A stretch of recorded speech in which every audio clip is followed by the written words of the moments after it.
when I was a little kid, I have photos of myself with like a little green Ninja Turtles camera and things. So apparently I was like, always had a camera with me.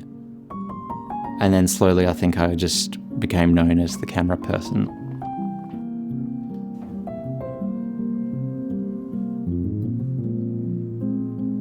My mum was always like the more creative one.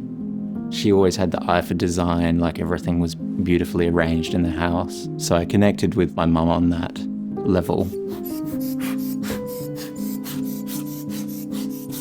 And then I've got this sort of crazy, inquisitive, curious mind that sort of informs the desire to get things like perfected.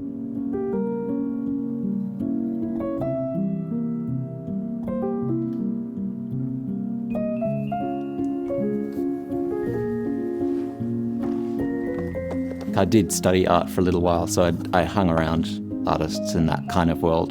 The most prominent one of which was Tess, and she kind of kicked all of Lucida off.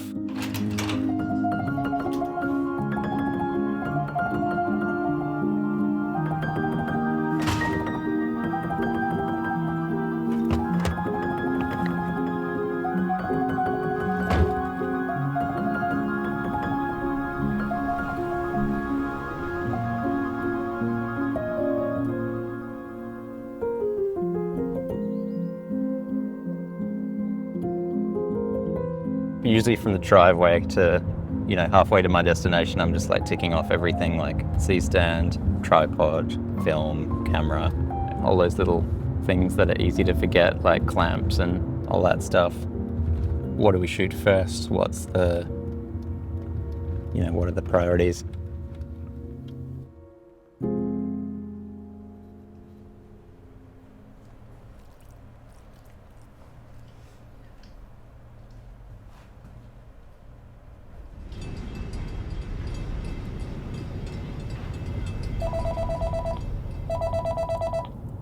Hey Tess, how's it going? Oh, cool. I'm just calling to let you know I just need to duck out for like 10 minutes, but I'll be back. Too easy. Okay, cool. Well, I'll see you then. Awesome. See you soon. Bye. She said, I'm a bit nervous in front of camera, but it's not a smile for the camera, snap, snap, have we got it situation. At the end of the day, for me, it's about like one frame. Like literally all this effort for one photo.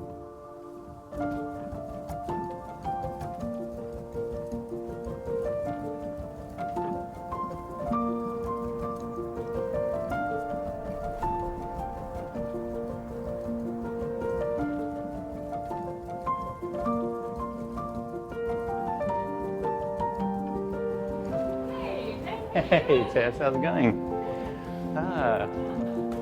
Sweet, looking forward to today. Thanks for coming over. Oh, pleasure. Sam, I'm a little bit nervous. Yeah. I'm very camera shy. You'll be awesome, like, honestly. Awesome. Yeah, this will be cool, because this room is so white, the light sort of bounces around everywhere, so what I'll probably do is just like put up a bunch of black. That'll just create that juicy, contrasty, filmic look that I like. And then basically it's sort of wrapping the sunlight around, so whatever. I've got no interest in just taking a photo of a studio, just like how it is. The images that I want to create are ones that pull everyday spaces that we're used to into a kind of more cinematic world. Not changing the content of their studios, but by changing the light and the contrast and the shadows and stuff, you can quite like transform the feeling of it. Sort of these little interesting details in the background. It's sort of just texture. Like they're not going to be in focus, but they'll be part of the image. Because if you're here, it sort of gives a nice like edge. So it just separates you from the background a little bit, giving like that depth which we all want. The process of preparing for a shoot like this is quite different. It's, I guess, much more considered because there is, in a way, more at stake. Because I feel like I want to give value to these artists and their spaces. The way I want to do that is create almost a cinematic feel. And so that immediately demands a lot more lighting.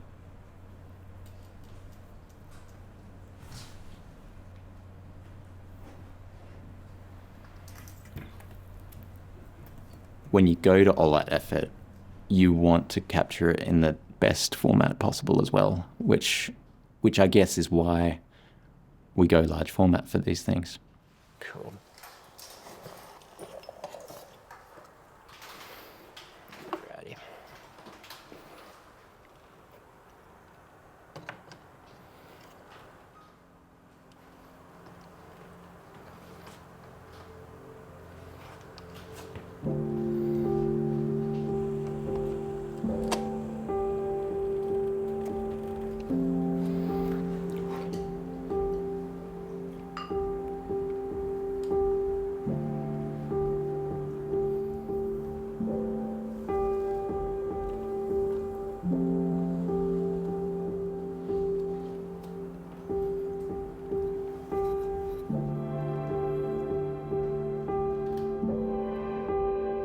So yeah, I might change the lens, but let's have a look.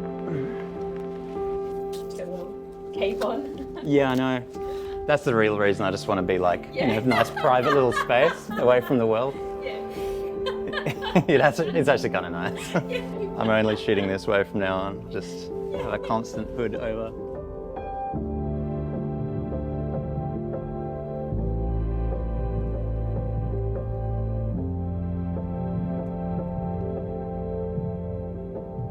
Okay, that's quite nice. Could I have a look through the lens? Yeah, please do. You'll see. Gosh. And so yeah, you can fully just compose through that. Everything's back to front and upside down, so it's It's a dyslexic nightmare. yeah, totally.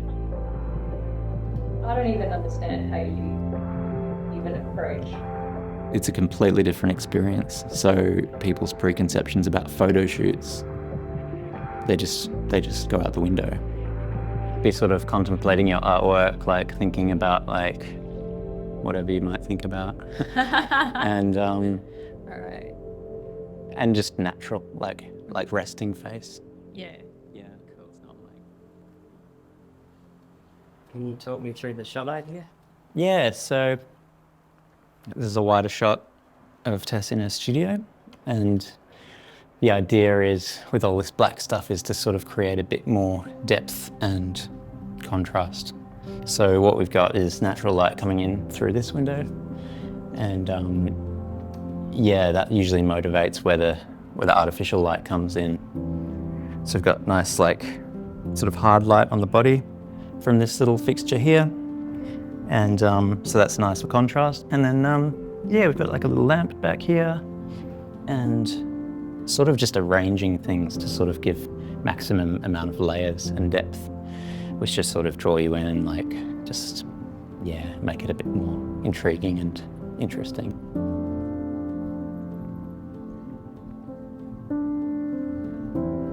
Basically, the process is I'll pose you in the final spot, and then I'll say like, hold still, and then I'll get the focus, and then you basically just need to keep as still as you can. Don't breathe. Yeah, keep breathing, stay alive. It'll literally be under the dark hood. Everything's back to front, upside down. You're just trying to compose a nice frame. So you have to focus. And then once everything's, just right, you have to get the subject to not move because the focus is set.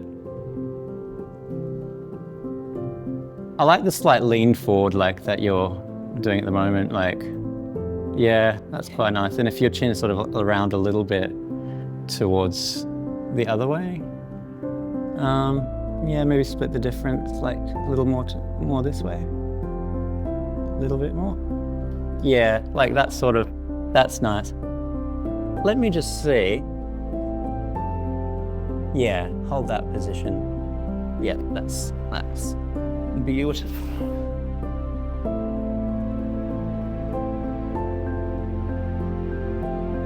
Cock the lens, make sure that lens is closed. Put in the film. take out the dark slide, make sure they haven't moved, and then in that moment, there's plenty of room for like micro expressions. So you just wait.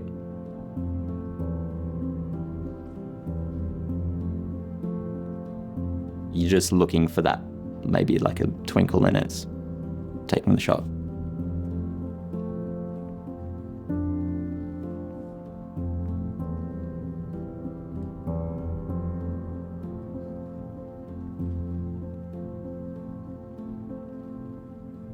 It's just totally different to like any other type of photography. Yeah, completely different experience. And so from that, you get a different image.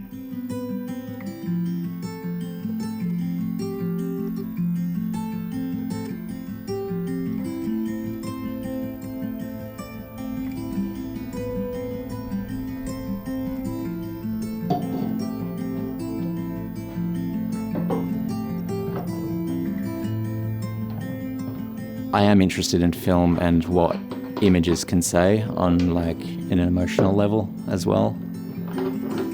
Those tools and those concepts that allow you to get to that place, I think that's sort of where I sort of thrive.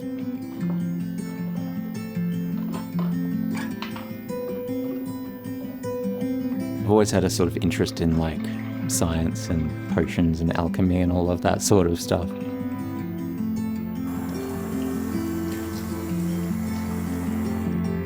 You want a certain quality to the image, like whether it's grainy or soft or really contrasty or smooth. So I mean, that's why I do it myself, but I just enjoy the process. When I'm pulling the negative out, I'm checking exposure, like how dense is the negative or like how dark is it? Have I got that right? And you can sort of see if it's sharp, more or less.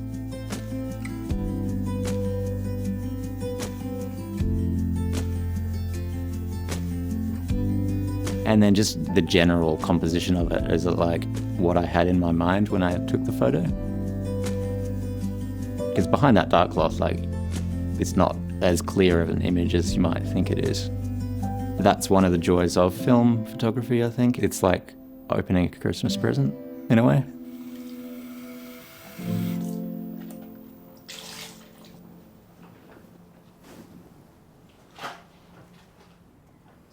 It's not until scanning where you actually know what the image actually looks like. And I almost just close my eyes and wait. That's the moment of truth.